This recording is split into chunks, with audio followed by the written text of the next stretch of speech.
with golden wheat, colourful flowers, and row upon row of fruit and veg. You'd be forgiven for thinking this garden was in the middle of the countryside. But it's actually in the north of Edinburgh. And these park plots are simply street corners. But they haven't always been such productive spaces. The corners had been fenced off bits of grass for as long as anyone could remember, and they would just kind of fill up with dog poo and wind-blown rubbish and a bit of fly tipping sometimes. I wanted to plant some food like vegetables and potatoes for me to use and eat and have something healthy. And I love food which is grown from scratch, not to buy.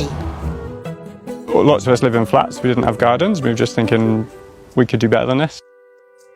We planted kale, strawberry and some potatoes to start with, and they did very well, but they were very small quantity which we are all grabbing from each other and it wasn't enough. The Granton Community Gardener started growing in 2010 and soon corner plots were popping up all over the area as more and more people got involved. So this garden is looked after by, I think it's about 10 different people. Different corners are organised different ways depending on who's involved and what they wanted to do. This one's organised sort of like mini allotments. With over 10 years of community gardening under his belt, Tom has learned a thing or two about growing plants in public places. If you're starting a new area and you're not sure like if there's going to be vandalism or whatever, like grow tatties, because it's as much work to trash them as it is to like harvest them. The project has been a great success, and in 2018 the team were able to expand, taking on a derelict plot that's bigger than a five-a-side football pitch. So this became the new big project, was to transform this kind of barren desert into a community garden. So anyone can come and work here during our gardening club times, and then we divvy up whatever crops we have. And it's kind of like whoever does the work makes the decisions. There's not some grand plan that we're working to. I was thinking about getting a bigger house, moving to a different area, getting out of the area, and now I would never dream of it. It's made me fall in love with the area all over again and getting to know the people, and it really gives you a brilliant sense of belonging. It's very safe, it's very child friendly, you know, they can run around in the flower beds or wherever they like, their paths everywhere for them, and they know exactly what they're doing, so they do feel comfortable here. When I go to the garden, I feel nature surrounding me.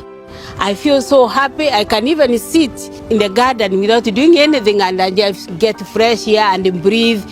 Like this sunflower, I just feel it's like it's smiling to me like that. Today, the Granton community growers have 5 staff members, more than 20 chickens and a free shop. And there's been plenty of food for thought for the Wimpy group.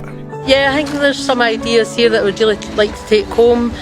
At the end of the street corner, I would quite like that idea. Whoever turns up on the day kind of decides where stuff goes, and everybody that kind of coming along has an input into what kind of stuff gets grown. So yeah, some good ideas here.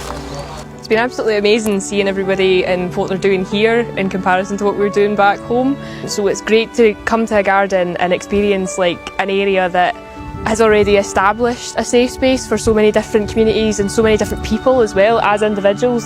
So that's our long-term goal, just to maintain a feeling of like community in such a small area.